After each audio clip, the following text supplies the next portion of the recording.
Okay, and we don't have to go. What time it is in Australia? I know we have everything. But yeah.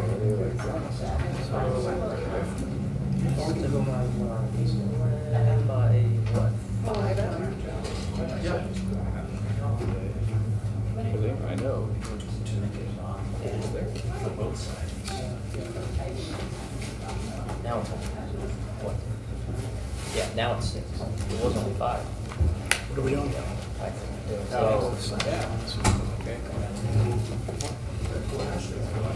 no, it was 6. It was 6. 2 weeks ago. All right, 7:01 p.m. in the city of Gardner. So we're running a little late. We had our Veterans Appreciation earlier, and we wanted to make sure that all the veterans were thanked out in the atrium. So we will start now with calling the Gardner City Council meeting to order. You please rise with me and recite the Pledge of Allegiance. I pledge allegiance to the flag of the United States of America and to the republic for which it stands, one nation, under God, indivisible, with liberty and justice for all.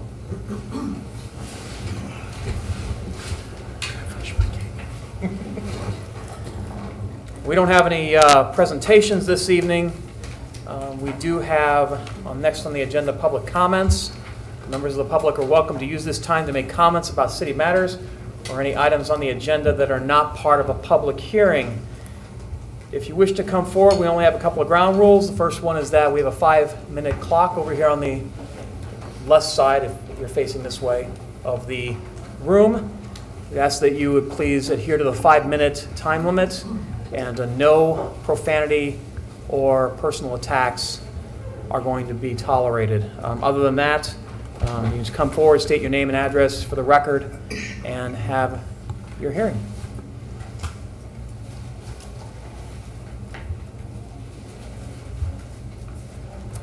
With no one coming forward, we'll move on to the consent agenda. Is there any member of the council who wishes to remove an item from the consent agenda? Hearing none, I will entertain a motion on the consent agenda. So moved. Second.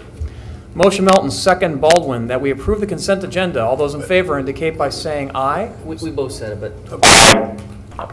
Aye. Aye. All opposed? Any abstentions? Consent agenda passes.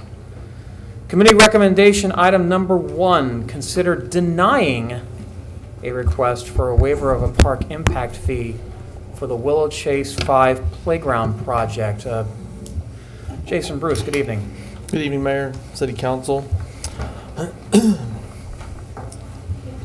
Okay. Thank you. At the July 16, 2018 regular City Council meeting, Matt Mabe with Complete LLC did a presentation during which he proposed to build and maintain a neighborhood playground on what is labeled as Track B of the Willow Chase 5 development, maintaining ownership in the land, but opening the playground for public use. Mr. Mabe has indicated that he would like to do this in exchange for waiver of park impact fees for the lots in the area of the playground.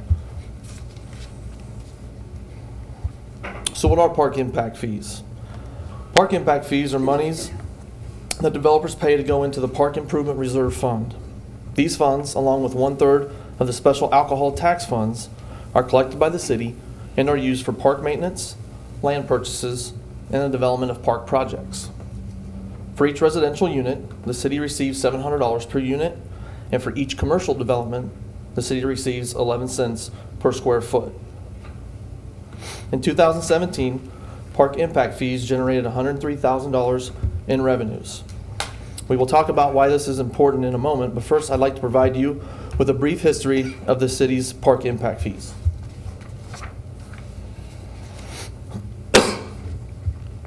In 2007, the citizens of Gardner approved a half-cent sales tax for Celebration Park project and the expansion of the Gardner Aquatic Center. Sales tax from projections from 2007 were showing a payoff after 10 years for the projects, but after Lowe's didn't come into Gardner and the housing market froze, there was a shortfall in those projections. Since that time, all funds that have been coming in for park impact fees have been utilized to cover those shortfalls, hence why there has not been a new park development since 2007 in the city of Gardner.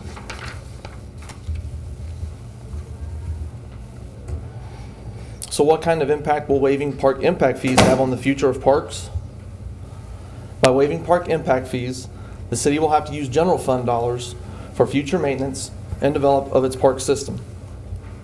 The city relies on these fees in order to follow its park system master plan and service those areas lacking in parks and facilities. As our city continues to grow, the demand for quality parks and facilities will grow as well. Connectivity throughout neighborhoods and parks is the key to a quality of life and future of growth for the city. Parks and trails are vital when looking at connecting neighborhoods for safe routes to schools, as well as providing opportunities for healthier lifestyles. This is a key component when looking at where to purchase land for future park locations. Currently, the city has a grant project in conjunction with the Johnson County Park and Recreation District for the development of the Kill Creek Trail project that was approved in 2016. As you can see from this slide, it is identified with the black arrows starting off of Waverly Road in between King Court and 172nd Terrace, and it runs up to the northwest, up by 170th Terrace, up to Ingrid and Agnes. The Kill Creek project has up to $110,000 of grant money to utilize through Johnson County. The city has a placeholder for the project in the CIP. However, the engineered estimated total cost of the project has roughly an $80,000 shortfall. In order to not use general fund resources, this project can utilize park impact fees to make up that shortfall.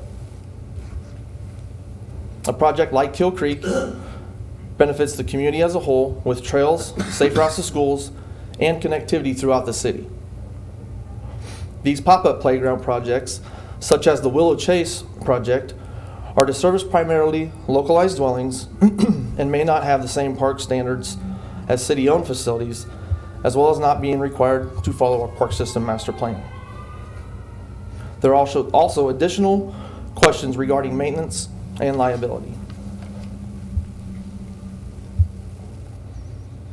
The Parks and Recreation Department has certified playground inspectors on staff to do monthly inspections of its playgrounds to ensure the safe use of our facilities. Will future developers have the same safety standards when they install and maintain their own playgrounds? Who will handle complaints on unmowed areas, broken or unsafe equipment, or landscape maintenance? Another component of waiving park impact fees is that our parks generate revenue for the city for reservations for various events. In 2017, the city reserved over 359 park reservations and generated over $7,000 in revenue. Excuse me. If we cannot continue to provide adequate facilities and adequate space for the demand, revenue sources will be limited and park shelters will be overcrowded, causing dissatisfaction. The developer has already paid $11,200 in park impact fees to the city and has yet to pull the additional permits, which will cost $33,600. As you can see by this slide, his estimated cost for the park project is $43,000. At the July 16th City Council meeting, bear with me here, there we go. At the July 16th City Council meeting, staff was directed to take the above information back to its Parks and Rec Advisory Committee for recommendation. After presenting the project to the committee, they unanimously voted to deny the request to waive park impact fees for the project. This concludes the presentation, and I can answer any questions. Thank you, Jason. Just kind of stick around right there and ask for public comment on committee recommendation item number 1. If anyone wishes to come forward, please state your name and address for the record. Hearing none, any questions, comments for Jason? So, real quick, we're short $80,000. Is that correct for that park that for Kill Creek? For Kill Creek, based on the estimated costs. So this $30,000 is we're going to need another $50 then still to complete that. Is that correct? Say that again? We're still gonna need another 50,000 to complete that Kill Creek run, is that? Because you said we're getting a grant from Johnson County. Correct. They will match up to $110,000 of the project. So the estimated cost is around $257,000. Okay. So how much do we have in our park fee? I mean, I guess I should have thought about asking that beforehand. Just like in our slush fund, I guess. It'd be that. In our park improvement funds. It's a dedicated fund. Right. For special purposes. I can answer that. Okay, good, he's quicker. All right, way to go. Thank you, Finance Director, Interim Finance Director Matt Wolf. We started the year with 111,000, Mm-hmm. and it looks like we're going to end the year around 180,000. Okay. All right. Just a couple of real quick questions. Based on what I'm reading on the minutes from the Parks and Rec Advisory Committee, they had two concerns. One was precedent. The precedent of setting that as an issue from the standpoint of just waiving those fees and putting in the pop-up parks. But the second one had to do with circumventing the master plan for parks. And I know that we had our parks master plan, I believe, is coming up for reevaluation. Is it not? Yes, the last one that was done was 2009. And so typically they say every 7 to 10 years. So we're right on the edge of that envelope. Correct. I think that it might be a good idea, just on my own personal opinion here, we may want to look at how we would incorporate neighborhood parks into the parks master plan. There's a liability issue, obviously, as well, and you spoke to it, which is who manages a neighborhood park. We do have quite a few of them in our city. A lot of them are privately maintained. But maybe we should start setting some standard requirements for neighborhood parks. I think it's good to have them. It's just a matter of whether or not Parks and Rec should be managing and taking the liability for those. So That's where I wonder if it would be better if, the developer built that and then just dedicated it to the city. well, the problem with building and dedicating it to the city means that the city assumes liability. Right. And again, if it's not part of the inclusive Parks Master Plan, or where we can build in some flexibility to include it in the Parks Master Plan, just like with neighborhood schools, I think that the school district has the same concern, that a developer would come in and they do like 400 homes, and then they want to put an elementary school in the middle of their subdivision. Well, that might not fit with the plans of the school district. So you got to balance that.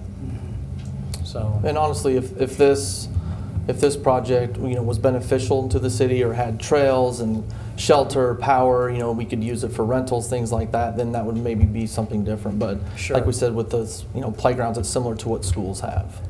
Correct. So, any other questions? I think what we should do is I think we should just pursue this in the future, is maybe look at where we have this option and not try to retrofit into something now, like later on we can come out with something. Comment if I may. Sure, Lee. Welcome from Australia. Yeah. So, my only concern with this whole thing was it doesn't seem like from reading the minutes from the Parks and Rec Committee meeting that this was ever honestly looked at as a way of how could we accommodate this request? How could we accomplish this? Instead, it was looked at. You're kind of fading out, Lee. And it seemed like it's easy to say, from our position at the dais, it's easy to say, no, we're just gonna continue to take the fees. And I worry. I'm not saying for this particular case, but I worry that attitude. We really ought to take a look at that for other items that might come before us in the future. Okay.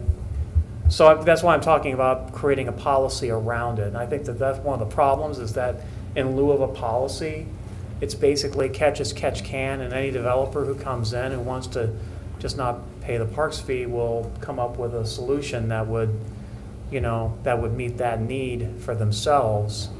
And I think that there needs to be some coordination between the Parks and Rec District, or the Parks and Rec Department, and our developers to come up with a solution.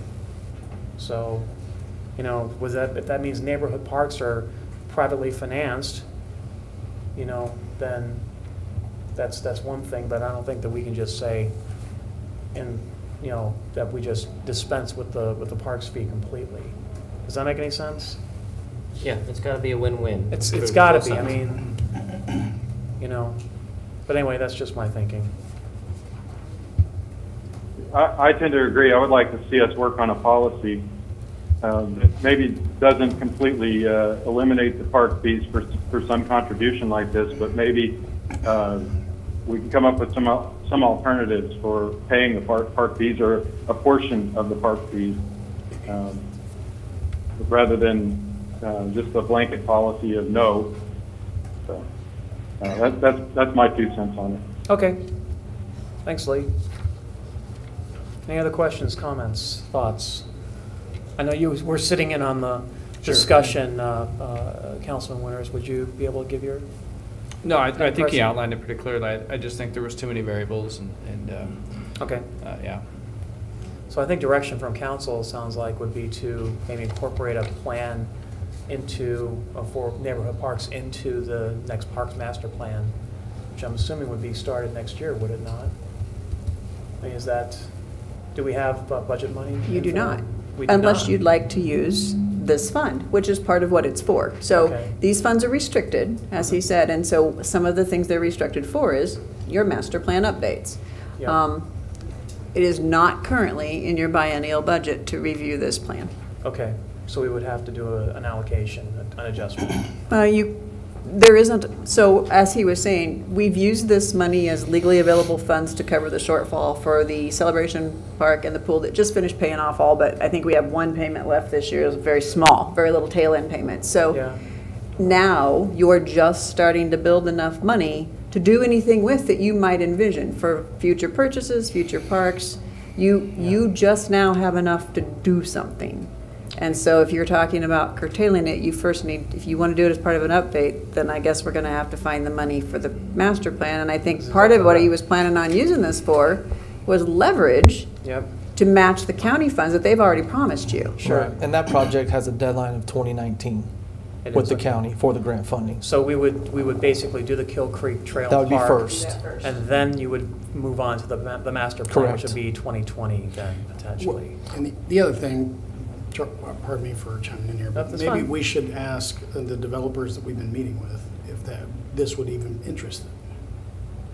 Yeah, I mean, because we could go to them and just say, hey, is this something that would be of interest to you? And if nobody's really interested, we wouldn't have to waste a lot of time or money to do it. would be interested in. what's In do it in the parks development and in their own, you know, and as a way to like. Oh, this wouldn't just be targeted towards Willow Chase 5. It would be No, more- that's what I'm saying. We can ask Yeah. those developers and builders if this is something that would interest them, or if they're just saying, hey, you know, I don't really want to mess with it, I I'll see just what pay the you're excise saying. tax. I see what you're saying. So, because if there's only 1 or 2 people out of the 30 or 40 we're talking to that are interested, then it doesn't seem like it's something that we really need to waste a lot of time on right now. Well, yeah, and understanding that we still have to do a Parks Master Plan update. It's Well, been but a long time. that's what I'm saying. We Yeah. can wait 2 years or whatever we need to wait after we get Coal Creek done to then go forward with it. That's fine. Okay. All right. But when we do have that, we'll incorporate Right. neighborhood parks into that plan. That's right. Okay. All right. But we can talk to those developers and see. Sure. All right, hearing no other discussion, I'll proceed to a vote. Is there a vote on, or is there a motion on committee recommendation? So item moved. number 1? Second. Motion by Gorsuch, second Baldwin, that we deny the request to exclude track day of the Willow Chase 5 final plat from excise tax collection. All those in favor indicate by saying aye. Aye. All opposed? Any abstention?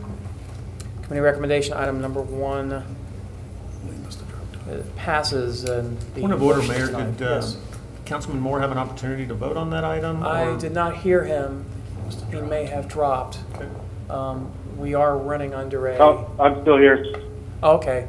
Did you vote? Aye. Okay, thank you. Sorry. Nope, not a problem. Just want to make sure you were counted. Thank you, Councilman Gregorczyk. All right, new business. New business item number 1. Consider adopting a resolution establishing a public hearing and providing consideration of a redevelopment project plan for a redevelopment district in the city of Gardner, Kansas, also known as the Main Street Marketplace. Interim Finance Director Matt Wolf. Good evening. Good evening, Mayor, council members. Supermarket Developers has applied for the use of a TIF redevelopment district. And on October 15th, 2018, the city established a TIF district after having a public hearing. The developer has recently submitted a redevelopment project plan for a new Price Chopper and additional pad site, both of which are proposed for TIF Project Area 1. The Planning Commission has reviewed the proposed project plan and has found it to be consistent with the intent of the comprehensive plan for development.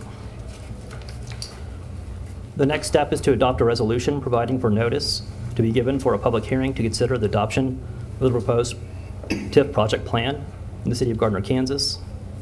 This resolution sets the public hearing for December 17th, 2018. And just so you know, Bond Counsel Ellsworth is here today and can help answer any questions you may have. Thank you, Matt. Don't go far. Have a public comment on new business item number 1. If anyone wishes to make one, please come forward. Seeing none, questions for Interim Finance Director Wolf? Seems like housekeeping.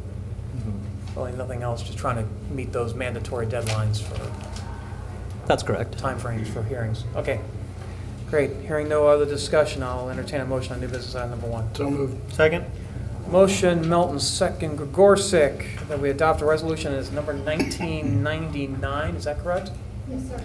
Providing for notice to be given for a public hearing to consider the adoption of the proposed TIF project plan in the city of Gardner, Kansas pursuant to KSA 12-1770 at SEC, also known as the Main Street Marketplace. City Clerk, will you please call the roll? Councilman Moore? Yes. Councilman Winters? Abstain? Councilman Baldwin? Yes. Councilman Gregorczyk? Yes. Councilman Melton? Yes. Resolution number 1999 passes 4-0-1 with 1 abstaining. New business item number 2, consider adopting a resolution providing notice to be given for a public hearing concerning the advisability of the creation of a community investment district, or community improvement district, I'm sorry, within the city and declaring the intent of the city to levy a community improvement district sales tax on that property, also known as Main Street Marketplace. Matt, again. Supermarket Developers has applied for the use of a community improvement district. If the SID is created by the city and certain further conditions are met, the city intends to impose a 1% SID sales tax within the SID to reimburse eligible costs of the Main Street Marketplace project and to consider the issuance of special obligation SID bonds. The resolution before you tonight sets a public hearing to consider the establishment of a SID for December 17th, 2018. Please note that setting a public hearing does not obligate the city to approve the SID, levy the requested SID sales tax, or authorize the issuance of SID bonds. In addition to publishing the resolution once per week for 2 consecutive weeks, setting the public hearing, copies of this resolution shall be mailed by certified mail, return receipt, requested to each owner of land within the proposed community improvement district. Staff recommends the City Council adopt a resolution providing notice to be given for a public hearing considering the advisability of the creation of this community improvement district within the city and declaring the intent of the city to levy a community improvement district sales tax. Great. Thanks, Matt. Any public comment on new business item number 2? Seeing none, any questions for Matt? All right, seeing no questions or comments, I will entertain a motion on new business item number 2. So moved. Second?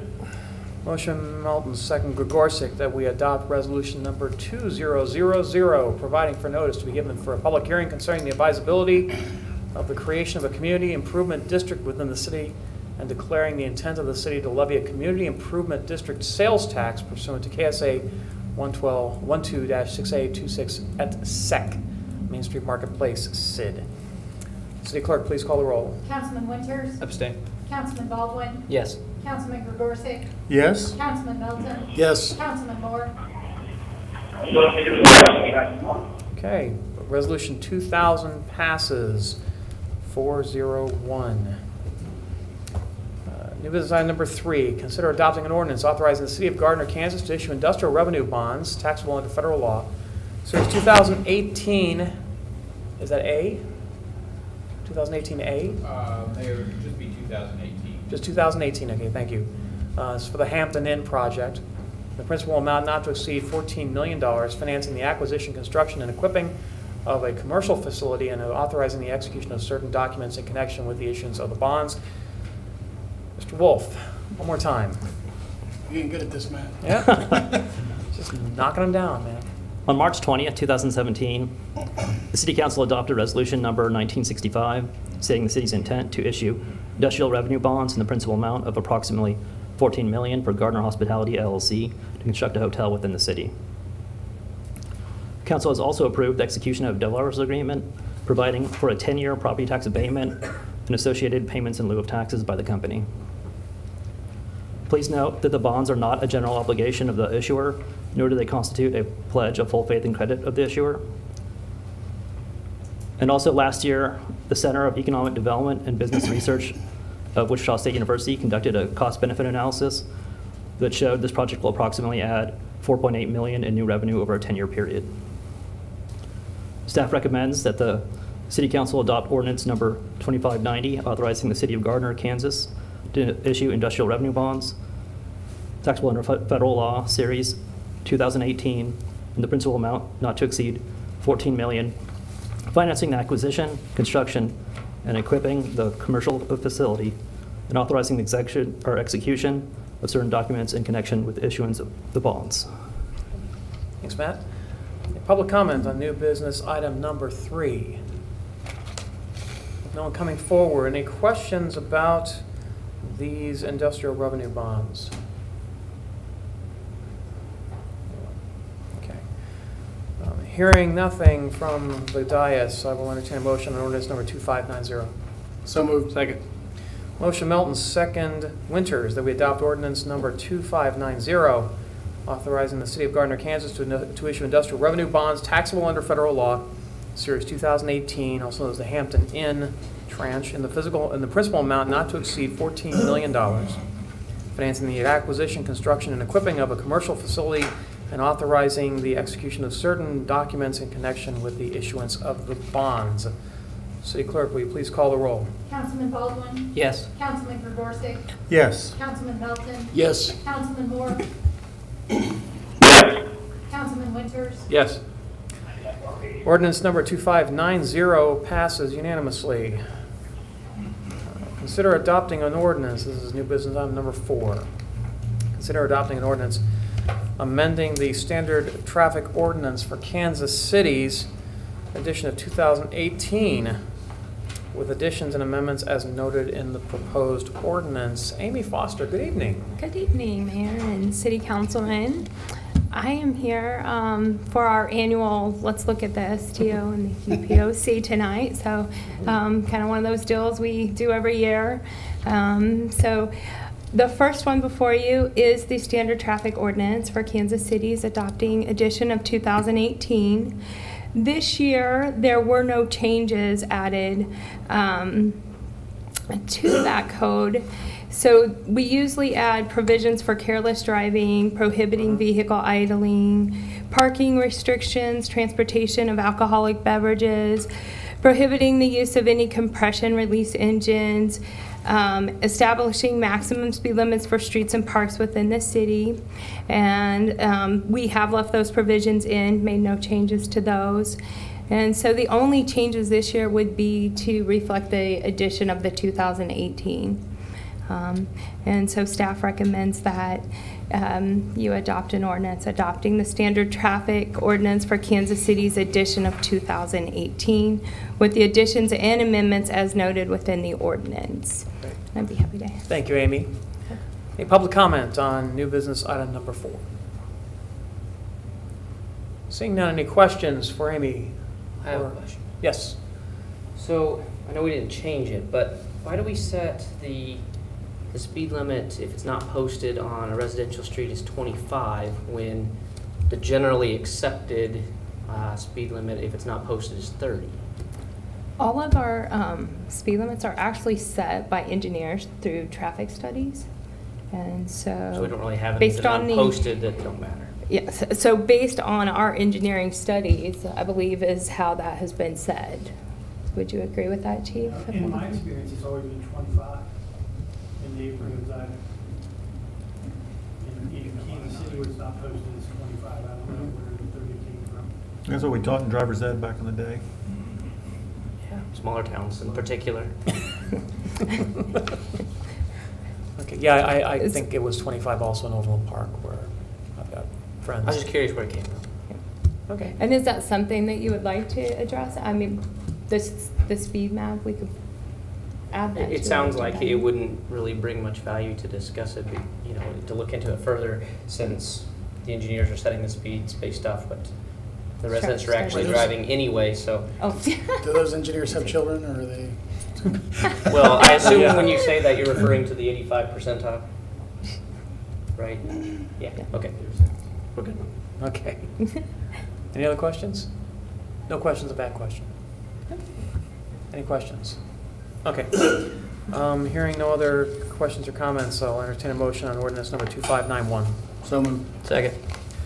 Motion Melton, second Baldwin, that we adopt ordinance 2591, regulating traffic upon the streets, alleys, and highways of the city of Gardner, Kansas, incorporating by reference the standard traffic ordinance for Kansas City's edition of 2018, and all acts supplementary and amendatory thereto, prepared and published in booklet form by the League of Kansas Municipalities, certain chapters of the Title 10 of Municipal Code of the City of Gardner, Kansas, 2018 edition, with certain deletions, omissions, changes, and additions, prescribing additional regulations, and repealing ordinance number 2567 under the provisions of KSA 12-3009 through 12-3012 and KSA 12-3301 and 12-3302.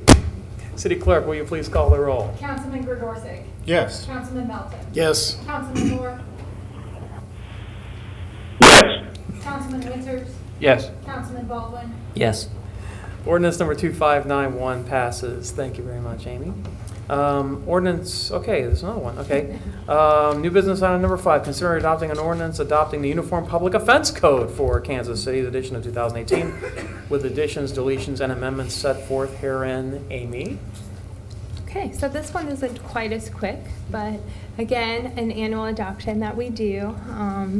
And so with the Uniform Public Offense Code, routinely, the additions include riding or leading horses upon the Gardner Golf Course, disturbing the peace, unlawful juvenile activity, urination or defecation in public, explosives, storage of explosives, transportation.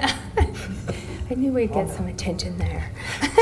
Transportation of or storage of nitroglycerin, discharge and sale of fireworks, fireworks permit application, requirements, inspections, violations and penalties, burning bans related to fireworks stands, prohibition of sex bookstores, coin-operated motion picture devices showing sex movies, and eating or drinking establishments featuring nude dancers or similar entertainment. The proposed ordinance includes and incorporates these following provisions. New this year that the state has added to the Uniform Public Offense Code is Section 9.9.1, unlawful possession of marijuana and THC, and Section 9.9.2, unlawful possession of drug paraphernalia and simulated controlled substance.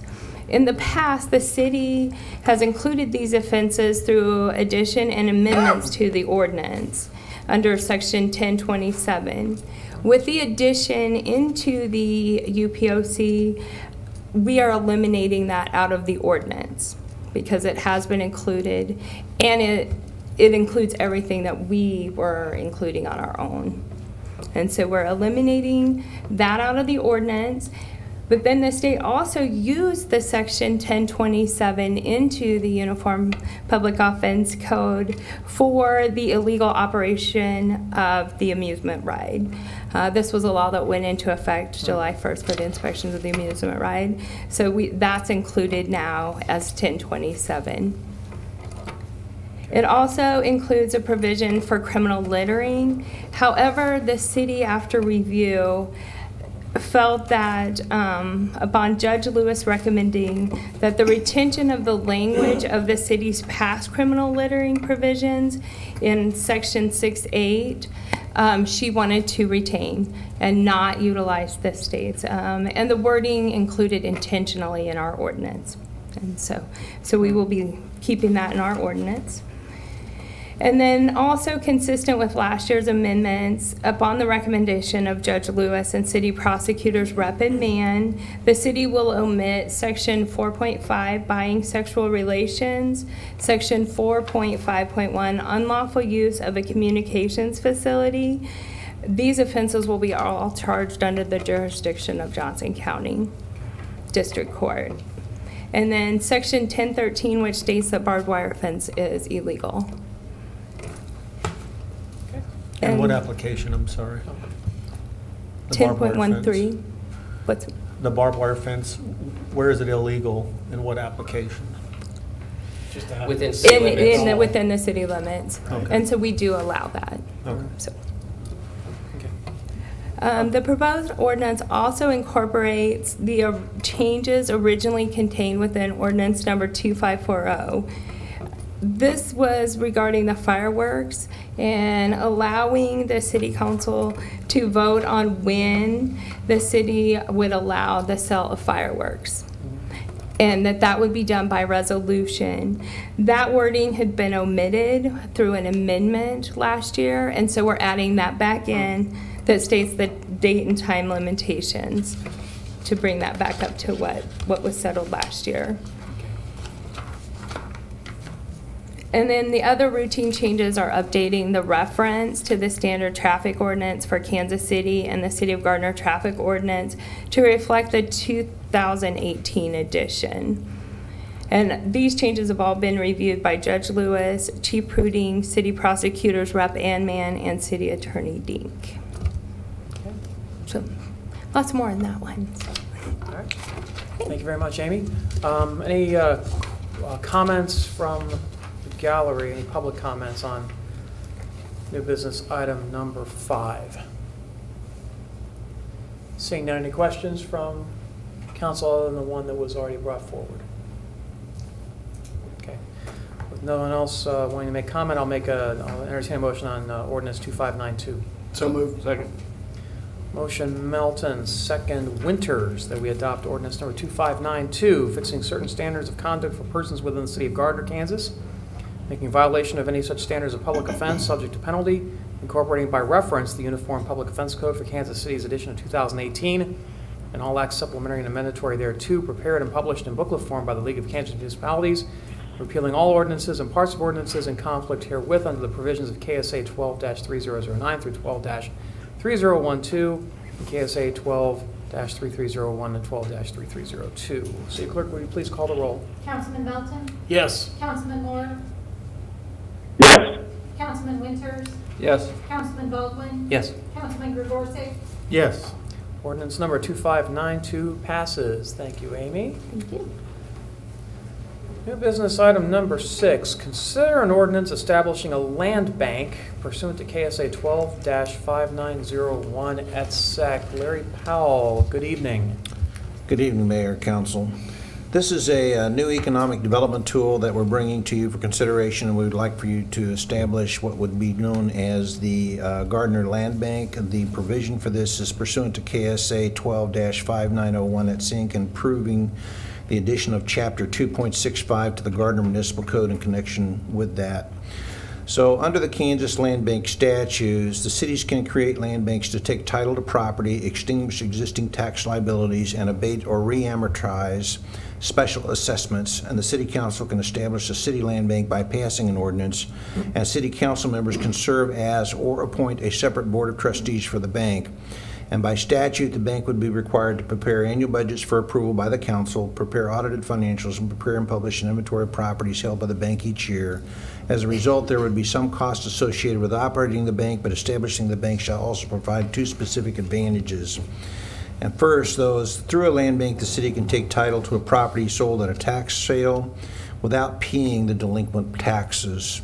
So pursuant to KSA 79-2904I, if a city is a successful bidder at a tax sale, the city is required to pay the delinquent taxes. But in contrast, when a land bank acquires the property, the county treasurer must remove from the tax rolls all taxes, charges, penalties, and interest pursuant to KSA 12-5909B. And secondly, through a land bank, the city can abate or re-amortize delinquent special assessments per KSA 12-5909C and D. And the governing body of any municipality which has levied special assessments on property acquired by the bank may abate part or all of the specials by agreement with the bank. Alternately, the governing body may defer or re-amortize part or all of the specials if the governing body provides for such deferral or re-amortization by passage of an ordinance.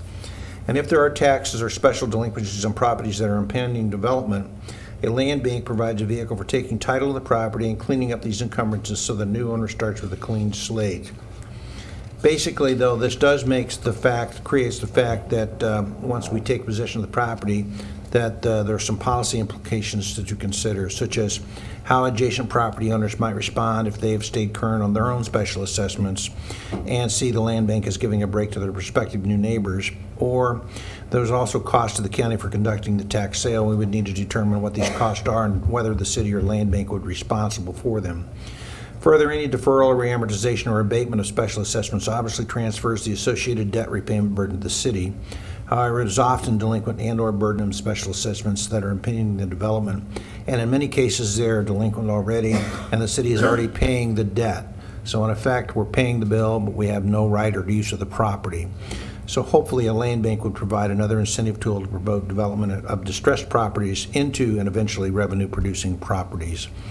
So that is the request to create the land bank. This has been reviewed by the EDAC committee and is proposed to you as being an approved item and recommended for that. And we have a suggested motion for you. We had some assistance in reviewing this and looking at it through our bond counsel, and Mr. Ellsworth is here if you have any specific questions that he might be able to address for you. Great. Thanks, Larry. Any public comment on new business item number 6? No one coming forward. Any questions for Larry or for bond counsel Ellsworth? Great recommendation. Yeah. Bond counsel Ellsworth, can you please come up and just do a quick synopsis of why the land bank, particularly in circumstances with distressed land that have encumbrances on them, would be an attractive option for people who purchase? And I'm doing this for the benefit of those who are watching on video. So absolutely, and thanks, Mayor, for giving me the opportunity to respond to that and educate the public. The primary benefit of having the land bank, as Larry has said, as an economic development tool, is that it gives you a vehicle for adjusting special assessments after they've been set. There's really no statutory basis, no statutory authority for cities to adjust special assessments on properties, even if they're delinquent, after they've been set. And so in setting up a land bank, using the land bank to sort of take title to property, abate, re-amortize, modify those specials is a huge advantage in terms of bringing prospective properties that have delinquent specials on them back to a position where they're marketable and can be developed and returned to productive use. Great. And we understand that we've had a couple of pretty bad situations with regard to special assessments and the encumbrances on those properties. I'm thinking of the one immediately that comes to mind is the one to the east of the Austins, but there's also another property that was then sold and they did pay up their assessments. But there is definitely there's definitely some benefit to this from the standpoint of the policy ramifications. This is something we would probably use in special circumstances only, particularly for commercial property. Would not use this for residential because of the fact that, there's some other, items in play there. Am I correct on that, Larry? That is correct, and the terminology you're using is correct. We would certainly want to set the policies to have some parameters to be used for the commercial viability of property. It wouldn't limit that property that was commercially orientated to be used for other purposes. Once it's in the land bank, then it could be redeveloped into something else. So there would be the opportunity for residential in that aspect, but not in the former. Yeah, and then the other thing I would mention is that from the perspective of those in the surrounding area, the whole point of this is to take fallow ground that's not earning anything right now. In fact, it's a drain on our mill levy right now, to the tune of close to 2 mils, is it not? Something similar to that? It's worse than that. Worse than that? Over time. Yeah, over time. So what we're talking about here is taking a land drain, and that's right now can't be developed because of that encumbrance, and turning it into a productive and revenue-producing piece of land that would allow us to be able to defray our mill. Correct. So, as I said, I just wanted to have that explanation out to the people and understand this is not a giveaway. This is not a welfare for corporations. This is taking a piece of land that we can't develop and allowing it to be developed. So, Larry, do you have an estimate on what the ongoing costs are for the bank? Yeah, that was going to be my question. You mentioned that we'd have some, it doesn't sound like they're probably very large, but some operating expense for having the bank? It's basically, well, the board, we're assuming that the council will be the board, and that's what this ordinance is assuming in that particular aspect. So the costs that we would have would be those legal costs that would be required to either review properties from attorneys' perspectives or from surveying perspectives for legal documents, and then the costs that we would need to record the deeds and anything that we do on that. It varies anywhere, but probably in the neighborhood of $5,000 to $10,000 a year, not counting any property that you would negotiate a purchase for, which would be a different matter altogether, and you would take that under separate advisement. Okay, that's correct. Yes. I'd like to point out two things, and Tyler, please jump in if I get this wrong. You also, I'm not sure, remember that they said you have to have an audit. Yes. And you would have to have a budget, which you don't currently even have anything set up for this, so you would have to have an amendment, but you don't have to do either until you have something to audit or to spend. And if I recall correctly on the land bank, you may actually acquire these parcels through donation. That's correct. So it might not cost you anything, but when the audit comes around, there'll be a piece to that, but it won't be significant. Okay. Right. And from the standpoint of the composition of the board and the first meetings of the board, because you would have to have meetings in order to be able to conduct business, what is the projected schedule or anything like that? We'll probably have to have that put together and then disseminated out to the governing body.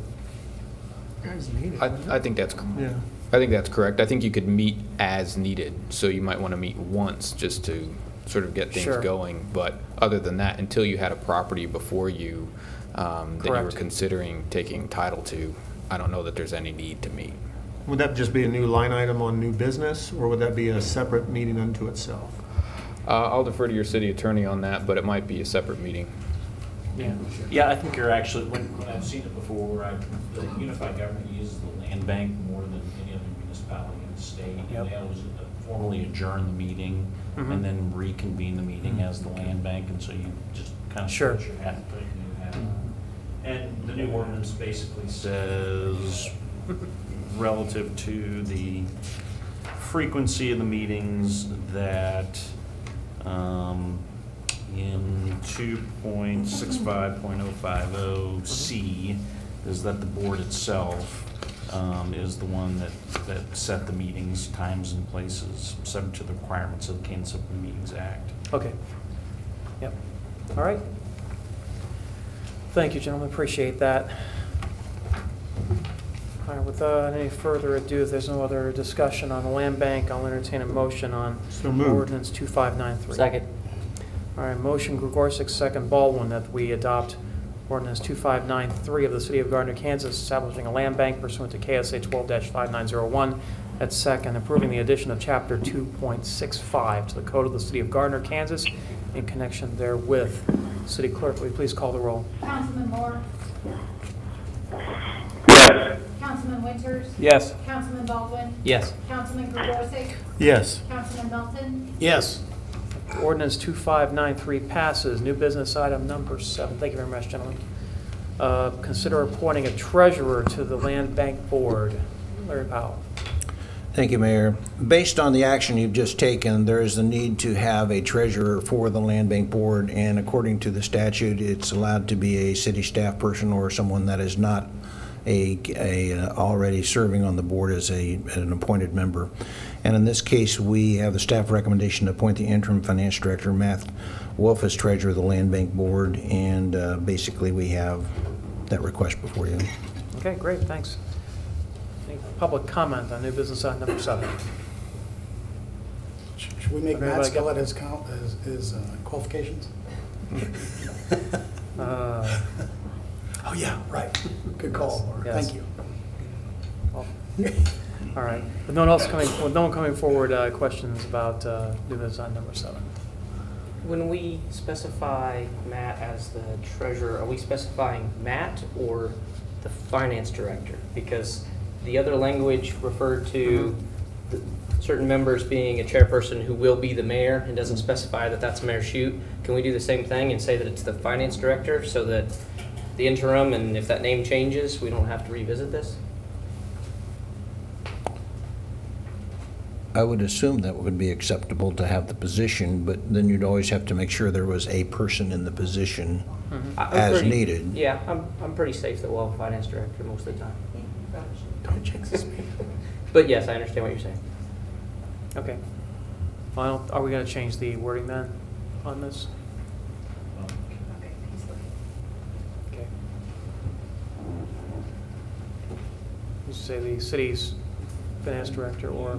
You know, you usually appoint an individual, an actual person, and then if they're removed, then you would make a subsequent appointment, just like we do with city clerk or city attorney or anybody else, because it's that person, that specific person, rather than the office, that owes the fiduciary duty and all those kind of things.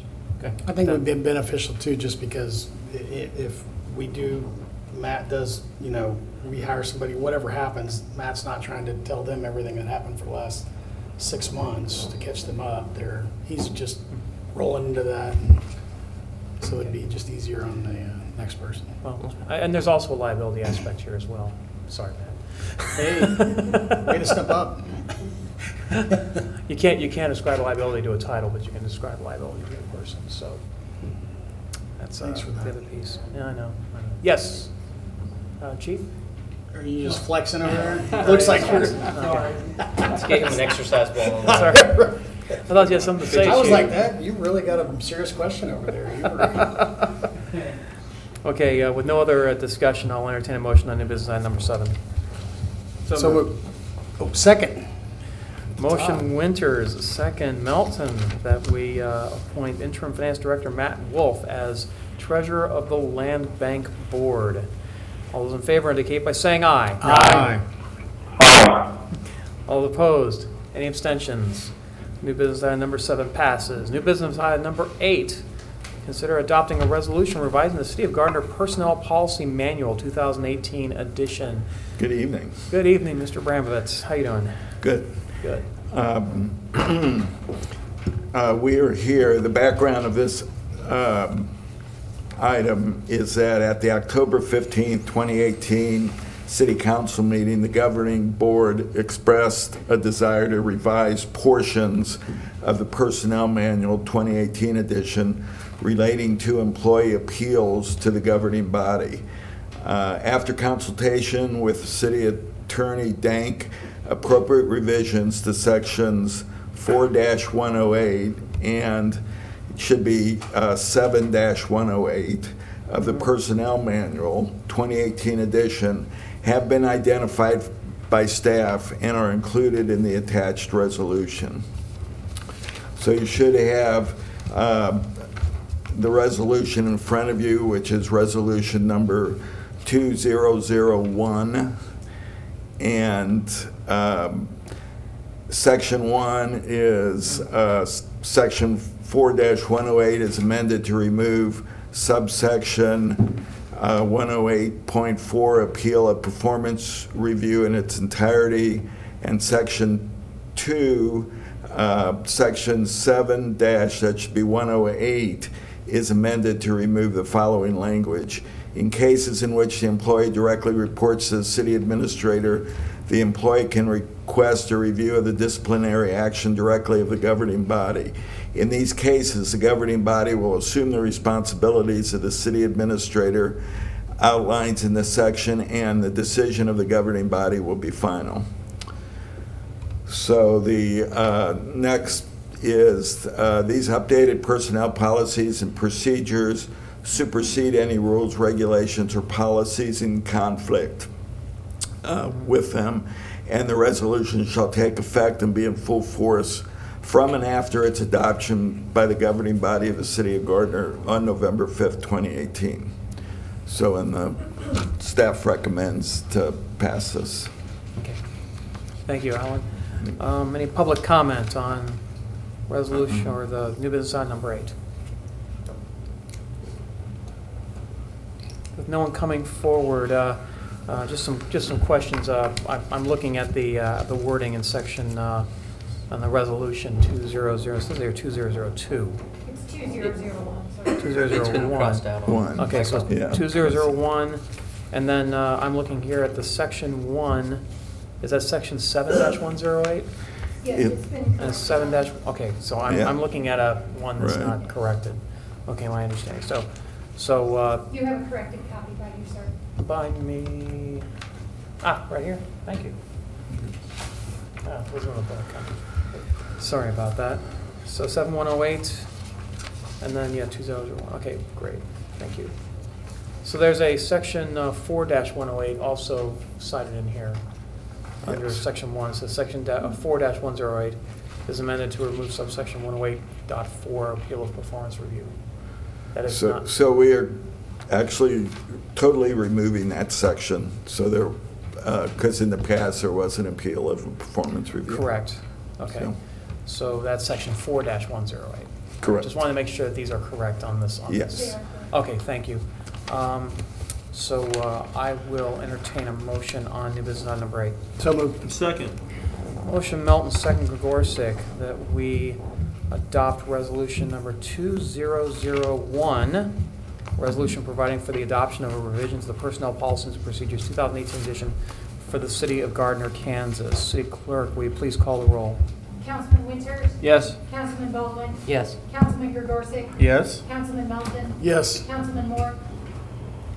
Yes. All right, thank you. Resolution number 2001 passes. Let's move on to council updates. Does staff have anything for council? We'll start on my right at the top of the dais with Public Works Director Michael Kramer. Good evening. Good evening, Mayor and Council. The first update I have is on the Gardner Municipal Airport. On the insurance, we're trying to get all of our records up to date as far as having the proper insurance certificates in accordance with our lease provisions and also the airport minimum standards. That requires the T-hangar tenants to all have insurance. Currently, we've received about 71 of the 95, and so we have 71 hangars in compliance.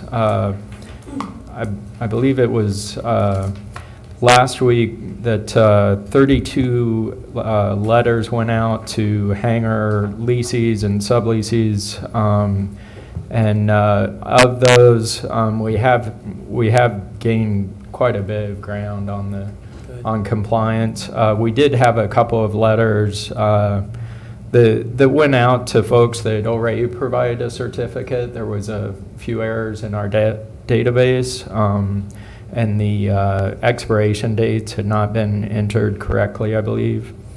But we've resolved those issues and are moving forward with obtaining the insurance.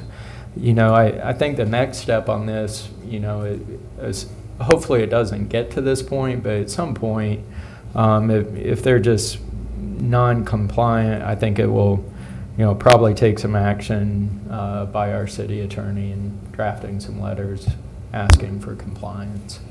But like I said, hopefully we don't get that far, but it has been several months that we've been trying to gain compliance. The key project to assist with compliance with the fire and life safety codes, the west hangars are done, so all 4 buildings west of the terminal, and we're going to start on the ones east of the terminal today, but the weather kind of put a damper on that, so we'll start those tomorrow. And then on the restroom, I wanted to give you an update. We had, per the council's request, I guess, we had pumped out the septic tank, cleaned the restroom, and got it all ready to open. The restroom was opened up, and today we had to close it. It was draining very slowly. At this time, I'm not sure if it was due to the weather overloading the system or if the line between the restroom and the tank got clogged. And so we'll have to do some investigation on that, and hopefully it'll be a simple fix, and we'll see how it goes. But it was briefly opened. And then the next item I had, council had requested that we looked at pedestrian crossing at 183rd and Mulberry. I do have a preliminary report back on that. It is just, right now, it's right on the edge of needing a crosswalk versus not needing it. And so our recommendation and the traffic engineer's recommendation is to go ahead and put in a marked crosswalk at that location. It will require some additional sidewalk, some additional ramp. There's some missing pieces there, and some ramp reconfiguration on the north side. So I would expect that by the time we have and also extending the culvert across Mulberry, so there's not enough land with culvert under it to put the sidewalk, we don't believe. So it's going to require some work, but and I have not had, Tim's on vacation today, PTO, and so I haven't had a chance to review it with him. But I would expect that it's a project that will get designed here relatively quickly and then do installation in the spring. And one of the things we noticed in the crosswalk counts when we did the pedestrian counts, obviously it's very weather dependent, so we expect less, over the winter. And actually the counts in the mornings, there are very few pedestrians, and then that afternoon walk home from school, there were 15 to 20 per hour. So. So, Michael, I'm glad to hear that good news. I'm sure Councilman Melton would agree, and the community in that area. Will we send out some sort of PR telling the community in that area that this is open, it's safer? We can certainly talk to Danica about that and let them know that it's on the way. And one thing I did want to, I guess, point out too is they do not recommend any type of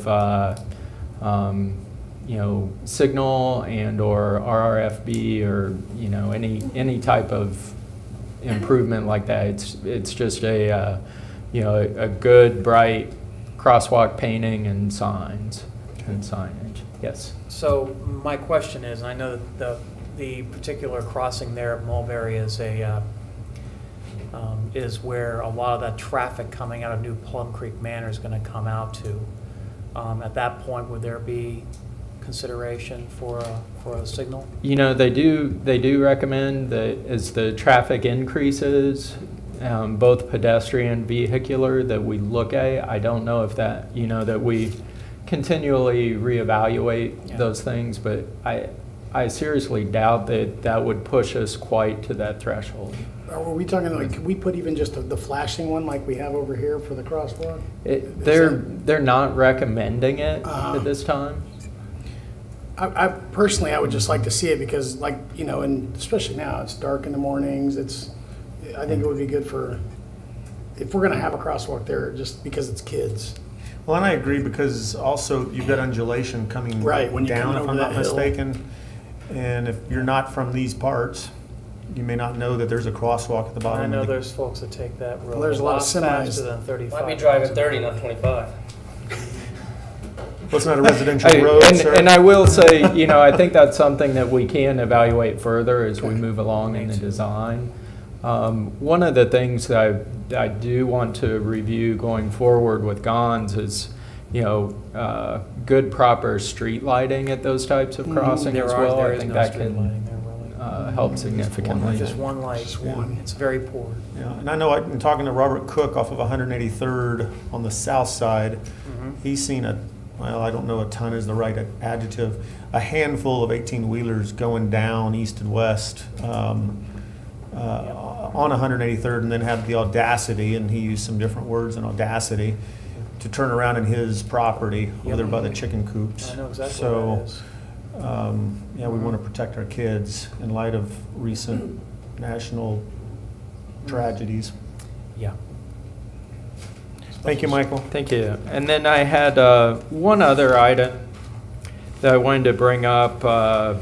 So at Gardner Lake, back in, I believe it was 2011, the city started a policy to sell lake properties, so the property between a lot and the lake frontage, up to within 10 feet of the lake.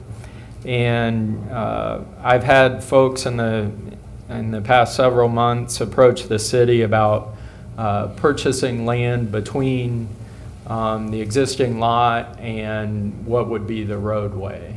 And so just kind of wanting to get, you know, council's feel before I have them go do surveys and that type of thing, and just your thoughts on releasing property between their property and what would be the road itself. Well, the first thing that comes to my mind is, what road is it? Is it the roads that are privately maintained on those, or the ones that don't have easement, or the ones that have an easement but the easement is a private easement for the developer, or is it or ones that are fronting a private street? Because we have all three out there. That's and so my question is a general one. Yeah. But the ones that I'm talking about are we own the property, you know, of the roadway, but it's not necessarily maintained by us. You know, my recommendation would be is if we were to sell part of it, to at least retain a given right-of-way width for a future road that's a true road in there. Yeah, because right now there are not really. No, right now a lot of those lake roads are not true roads. They're right now a lot of those are just a gravel driveway, if you will. Pretty much, and they're on private property. They're not in an easement. So that's one of those things. I think the conversations subsequent conversations with the Lake Association would probably go a long way towards figuring out exactly how we're going to manage that. Because right now it's a grab bag of all sorts of different things, and I don't know if policy. I mean, personally, I don't mind if there's a portion of right-of-way that we could cede back to the landowner, but I don't want to create a situation where now they own the property, but they want us to manage it, to maintain it in some way, shape, or form. So, any other questions? Yes. Okay, and help me, Michael, if this is what you're asking. He has people that have approached him. What do you want to do with those people? Do you want to do a case by case until you have a policy? Or, I mean, I don't know how expediently they want to be dealt with, or if it's that big a deal. So would you pick it back up from there?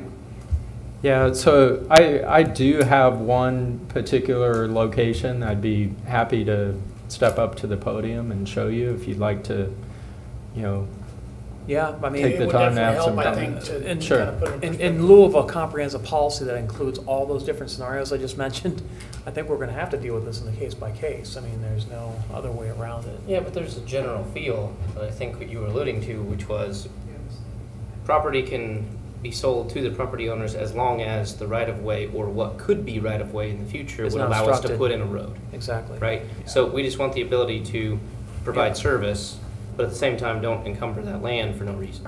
Correct.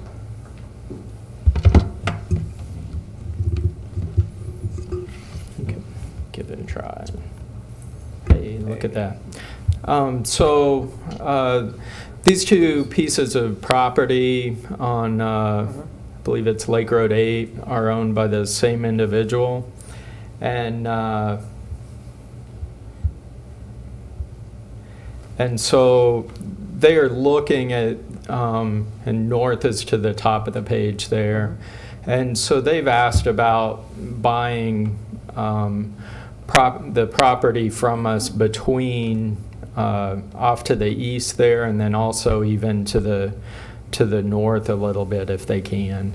And so it's something that, you know, if it's a property that, you know, it really doesn't have a lot of use to us other than, you know, some drainage does come down through there. But it's really kind of a policy decision. And you know, one of the, in other jurisdictions, also one of the caveats that we've included as part of a property sale when it's, you know, nearby the city is that with that sale, should the city at any point in the future go to annex the property, that the property's not allowed to oppose said annexation.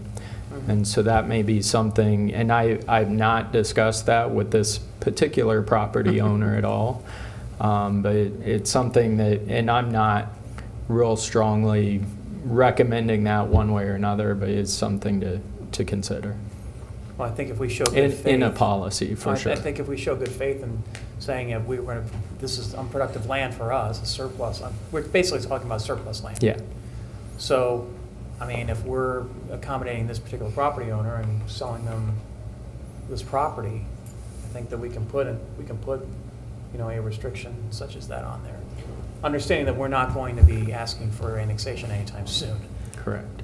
So Mike, just semantics, but they're interested in the land to the north, up to the little light blue line there, and where it intersects with that Lake Road 8th Street. Correct. And then they're interested in, let's see, you said north is at the top, so east would be to the right. Yeah. Are they interested in the land all the way down to the waterfront and also that thin blue line that runs north, parallel to the north-south street? Correct. Okay.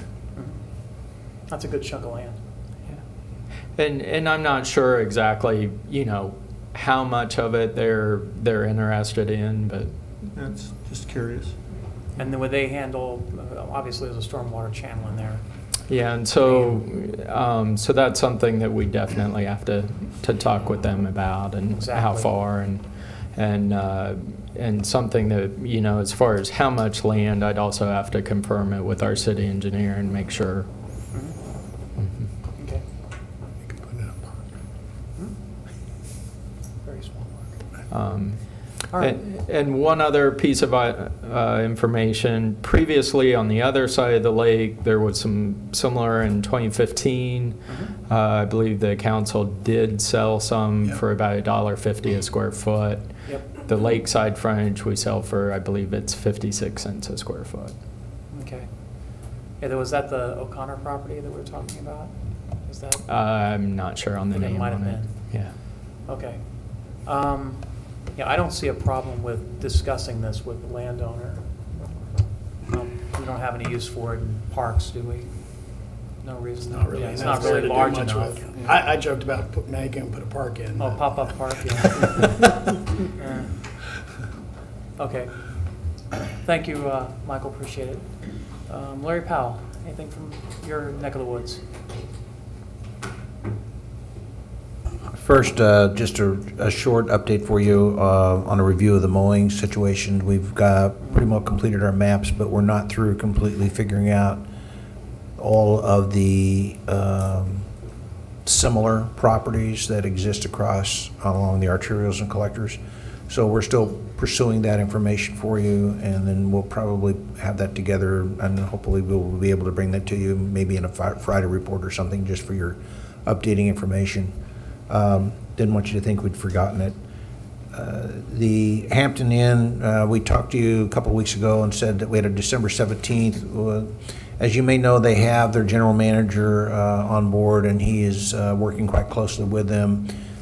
We had a brief discussion with him, and we've been informed that they're still hoping to have the majority of the work done by December 17th as far as the life, health, safety code issues, but then of course they still have cleanup and they have to do equipment installation, and it takes a long time to assemble 84 beds and mattresses and all those things to get in there. So it's closer, probably the middle of February, before they'll actually be open for business. So it's a little farther out than we expected, but we'll keep you updated as far as the timelines are concerned. That doesn't affect anything to do with the action we took tonight. The action we took tonight is simply the finalization of the issuance of the industrial revenue bonds, and that'll be completed in the near future. I may have mentioned enterprise leasing. That project is moving forward, and it's gone forward now to the airport authority, and then it'll go on to the county. So we're just waiting to hear back on that, but everything, we've completed our action. This is the east third of the First Point Urgent Care building on Lincoln Lane, 915 Lincoln Lane. So that's going forward on that.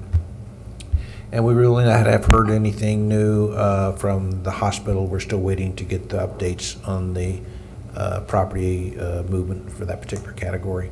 And there was a question earlier on the barbed wire. I just want to briefly mention to you that the city only allows barbed wire in large agricultural acreage within the city now.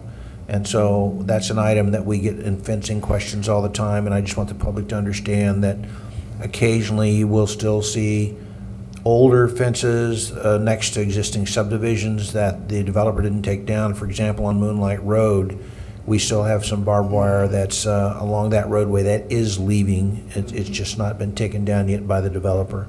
So occasionally if someone has a question about something in an area, they should probably call our department to have us check on that to make sure that it's allowable use in an allowable area.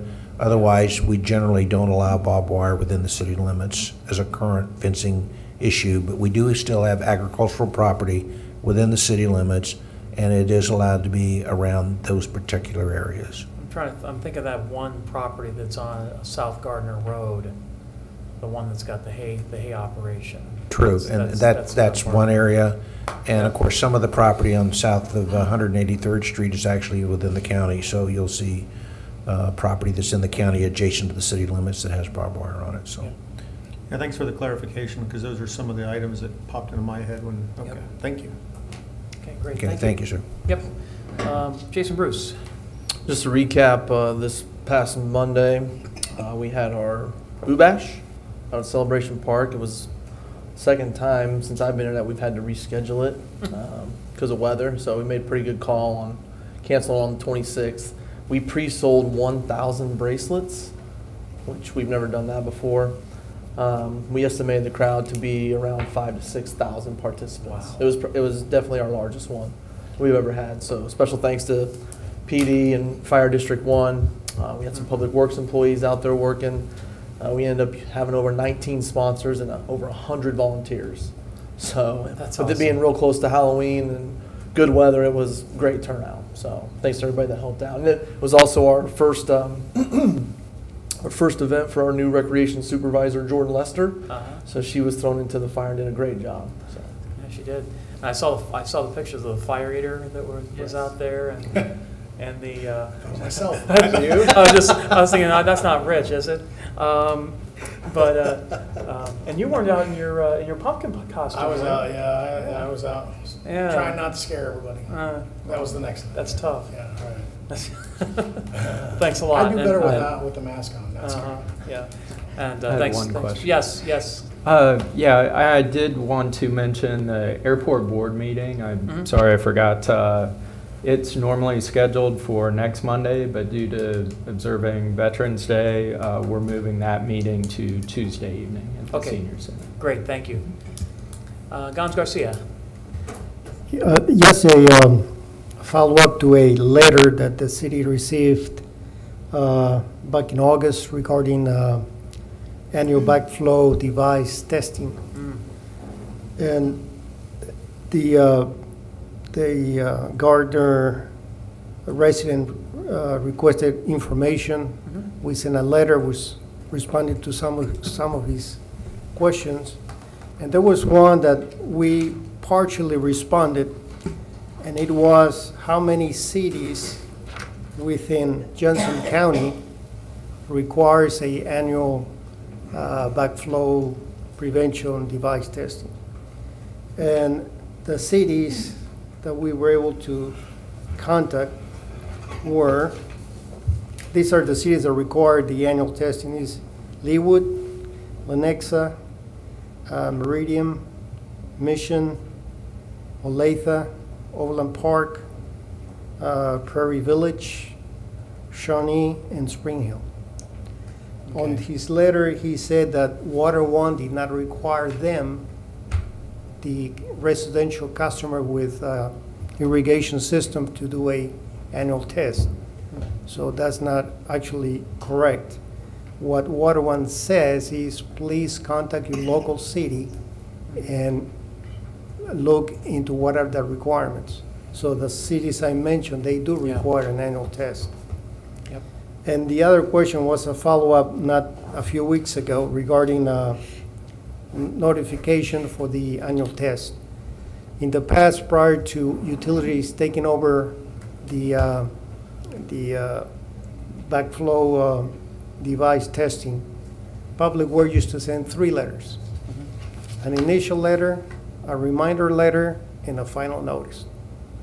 So in 2016, we went ahead and sent the 3 letters. About close to 40% responded after the second letter. Yeah. And on the final notice, everybody responded. So last year, we went ahead and sent only the reminder and the final notice, and we got similar results. Okay. And this year, again, we only sent 2 with similar results. So this Gardner resident wanted us to send an initial letter. And based on the response we have over the past 2 years, sending 3 letters will not make any difference, really.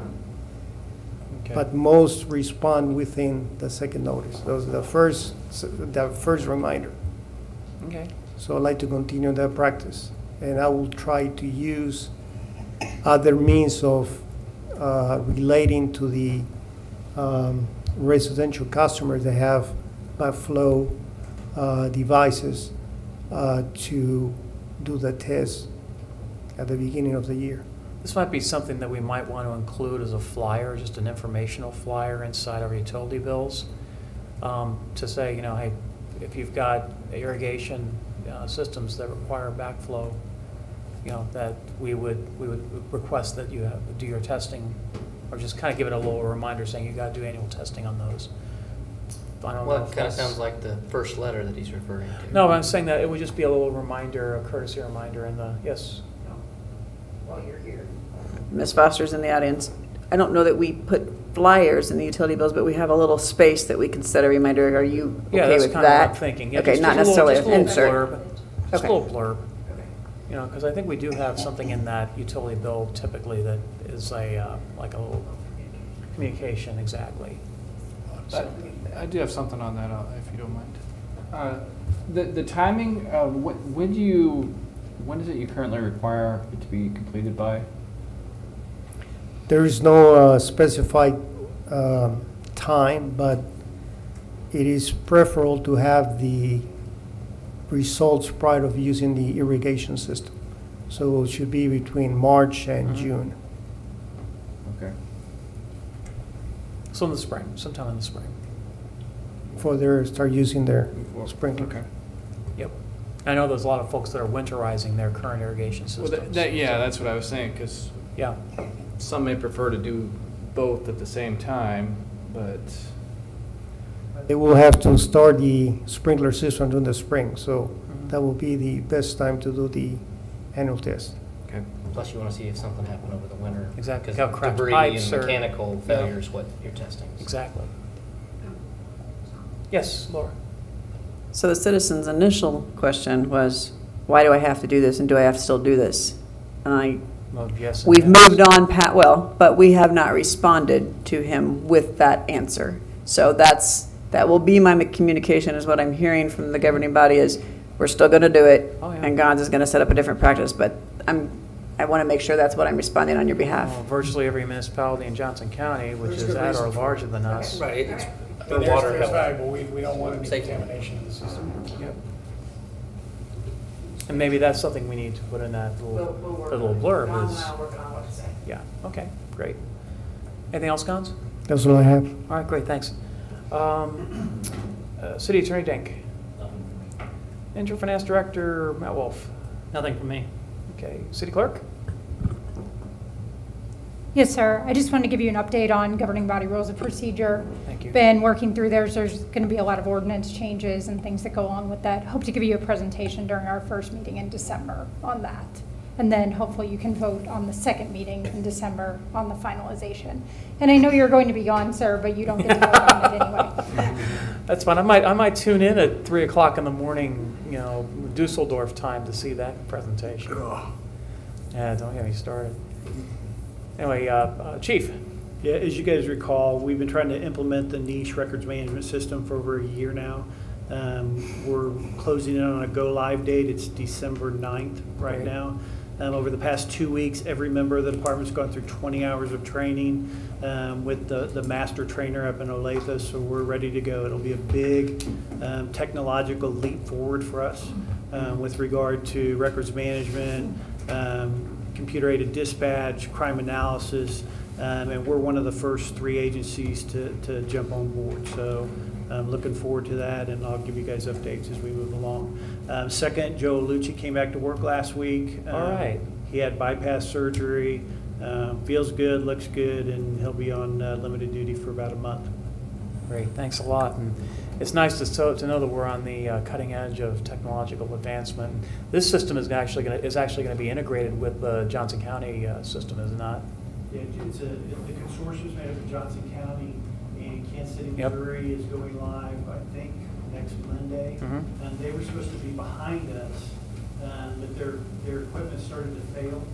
So they're doing kind of an emergency go live with Kansas City, and then there's a consortium down in Wichita that's coming up behind us, and all those systems will be integrated. That's great.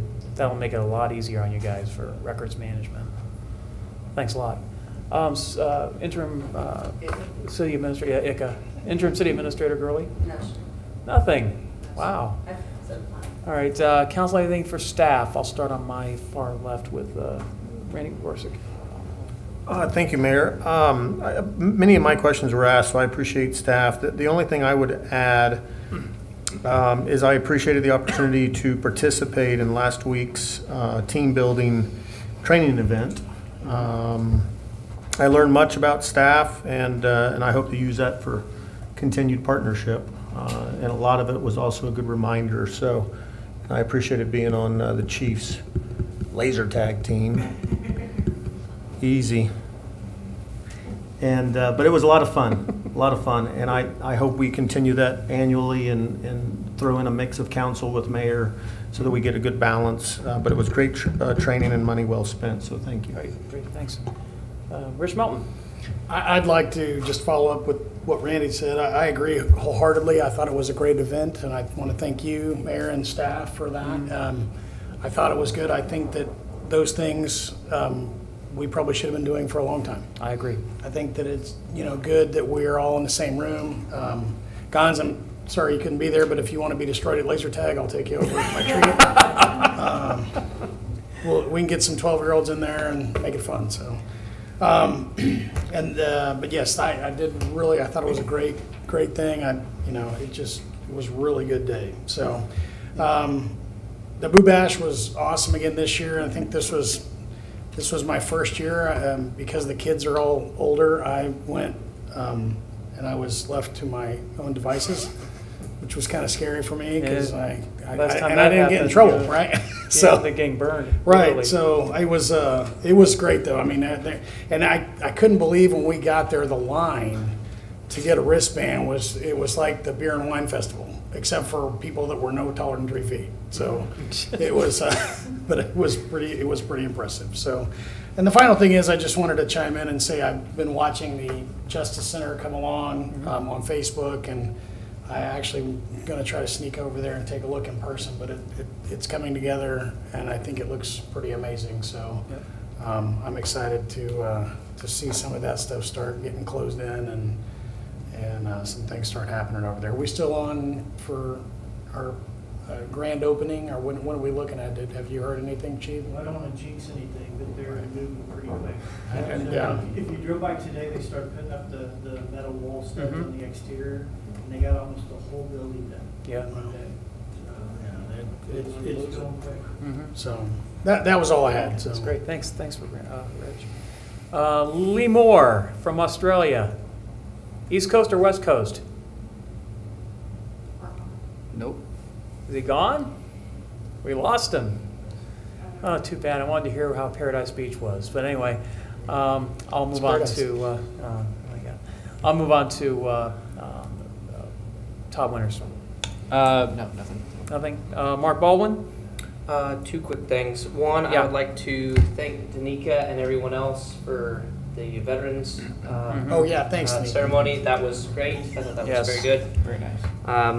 And then my other issue is, as the mowing plan or identification area of the areas comes along, is that something, since we were looking for that to maybe be some sort of a policy thing, that then it would go to the Streets and Sidewalks Committee, and then it could come on up to us after that? Would that make sense? Okay. Great, thank you. Okay, great. Unless anybody else has a... That's a yes. Public Works and Accessibility. I like it. Okay, I will mirror the sentiments of Mr. Gorsick and Mr. Melton. The team building activity was an amazing deal. I did not realize that Jamie Tigerstrom Kelly was such a crack shot, but she is, and pretty amazing. She got the most accurate award. She beat you, Chief? Outside, yeah. My infant led to leave. Yeah, you left pretty fast there, Chief, at the end of that. So, anyway, I'm not going to rub it in too much that our team won, but not a laser tag though. No, we won not a laser tag. We won the whole shooting match. Pardon the pun.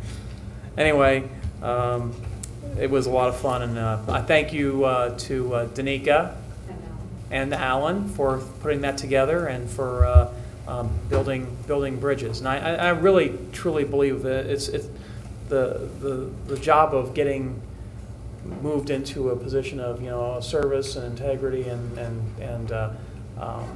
transparency and trust starts with building bridges. And I think we took a very large step forward in that. And I wanted to thank again the staff for bringing that together. And I think we'll need to do that again pretty soon, as a matter of fact, and maybe get some of the folks that weren't able to make it this time to come. Boo Bash, awesome work, and I will also mirror the sentiments of the folks who've already spoken on Veterans Day. Excellent program. Again, Danica, you and the staff do an amazing job on those. Wanted to recognize you publicly for that. So, all right. And the last thing we have, I think, is an executive session. And we'll need 10 minutes? 10 minutes? If I'm super fast. Okay, well, full 15. We'll give you 15. It's him that we worry about, Michael, not you. Claire, Michael, the rest of you. Okay. So I will entertain a motion on executive session. So moved. Second. Motion, Melton, second winners that we recess in executive session to discuss potential acquisition of real property pursuant to KSA 75-4319B6 for the preliminary discussion of the acquisition of real property beginning at 8:35 p.m.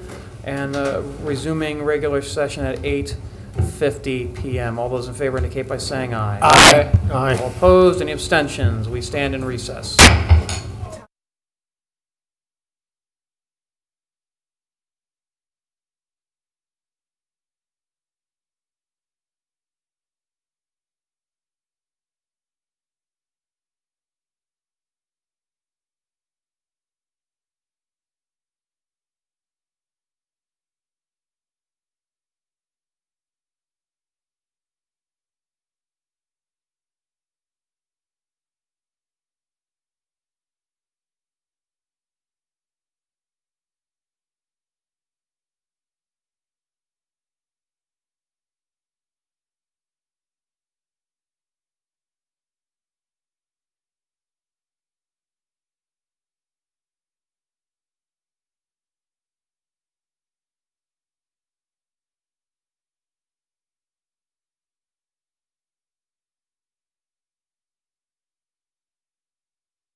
Entertain a motion to resume regular session. So moved. Second. Motion, Baldwin, second Melton. Will we resume regular session? All those in favor indicate by saying aye. Aye. Opposed? Any abstentions? We are back in regular session. I'll entertain a motion to resume or to recess into executive So session. moved. Second.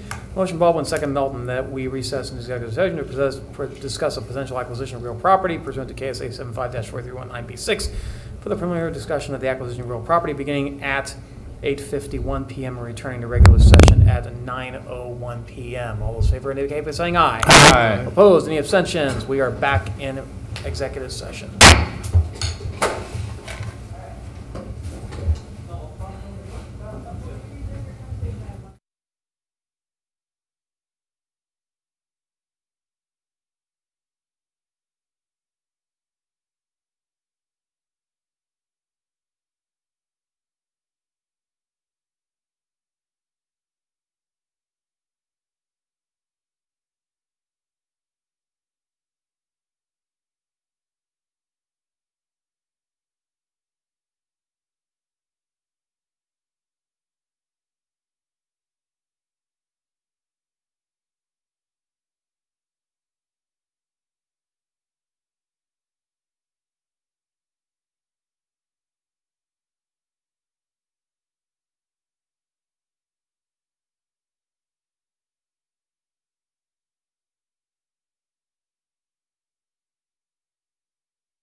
I entertain a motion to resume regular session. Is it time? So moved.